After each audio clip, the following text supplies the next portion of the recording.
Hey there, MITRE team members. I am back with you once again for another Truth and Transparency update. So hard to believe that we're already halfway through 2023. And I certainly do hope that you're having a very safe and relaxing summertime. So, I've got a few questions I'm going to address here today. First one is, can you share with all team members what is being planned over the next 5 years in regards to building expansions and tenant improvements?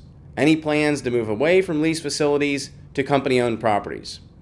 So it's a great question that's been presented here. We do lay out multi-year plans for all investments that we make, whether it's into team growth, equipment, facilities, all the above.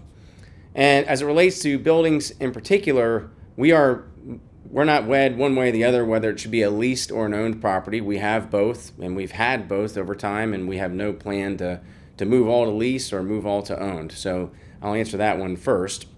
As far as multi-year plans to improvements of current facilities, I would share that we're actively determining, what properties are going to get invested into not only the year that we're in, but also next year, the year after, and so forth.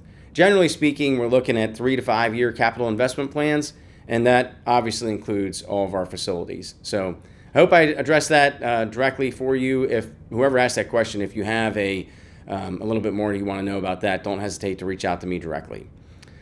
Okay, the next question is, should it be the expectation going forward that longtime team members who have capped out on their hourly wages will not be eligible for a one-time bonus? Performance-based reviews this year were a disappointment for those outstanding team members impacted by this decision. So I've addressed some compensation-related questions in the past, and my simple response to that one is I don't know exactly what the scenario is here, what this team member is facing, but I would say for all of us, as it relates to compensation in particular, it's a very important topic, and it obviously should be quite important to us as individuals as to what our compensation is and how we feel about that. So if you have a specific question around your compensation and wanting to understand why a decision was made to hold your compensation where it's at, why there might be some change in approach compared to what has historically been done, please talk with your direct leader that you work with. And if you're not getting the attention that you want there, you don't feel that it was a logical answer, then go to your HR support leader at your site or wherever discipline you work in and talk with them. Compensation is very serious. I want everyone to be comfortable talking about it. And certainly, if you feel as though there's something that has been done that's not fair in your mind, let's address that and go to those folks I referenced earlier. The next question is, several years ago, we introduced alphanumeric identifiers for our products. An example would be the V250, V300, V400, etc. In addition to the names that we had for these products. So, for example, Style Line, Trinsic, Tuscany, Homemaker. So that question is, do we have a plan to drop the names at some point and just use alphanumeric? Really great question. So we now have in the eastern part of the United States and the western part of the United States a pretty similar way in which we call out our products. So if it's a vinyl product, it starts with a V. If it's an aluminum product, it starts with an A, as an example. And then in the east, the numbers are generally 4-digit, and in the west, they're generally 3-digit numbers. So that's a way for us to identify whether it's an eastern-based product or a western-based product. I don't think that there's a specific timeline that marketing has laid out that we're going to get rid of the names, meaning Tuscany, Trinsic, as an example out west.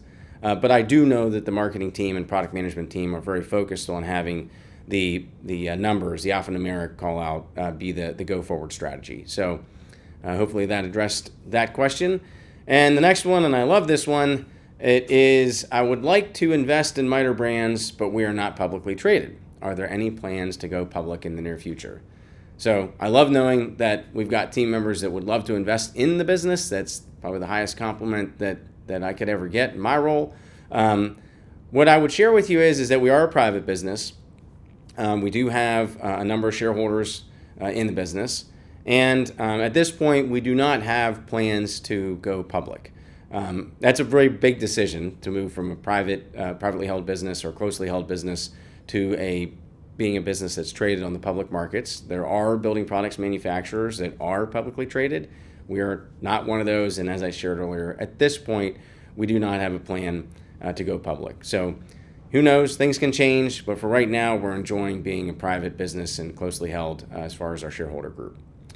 So those are the questions I have for now. I do look forward to connecting with you in the not too distant future. I'd encourage all of you, as you continue to have things on your mind, please do present them. We're continuing to get really good questions and things that I'm enjoying understanding where you're coming from. I will do my best to continue to share my thoughts around these questions as we move forward. In the meantime, I hope you have a great remainder of your summer, and I will be back with you soon enough to discuss our next steps and what we're doing to build the most valued window and door brand in America. Thank you.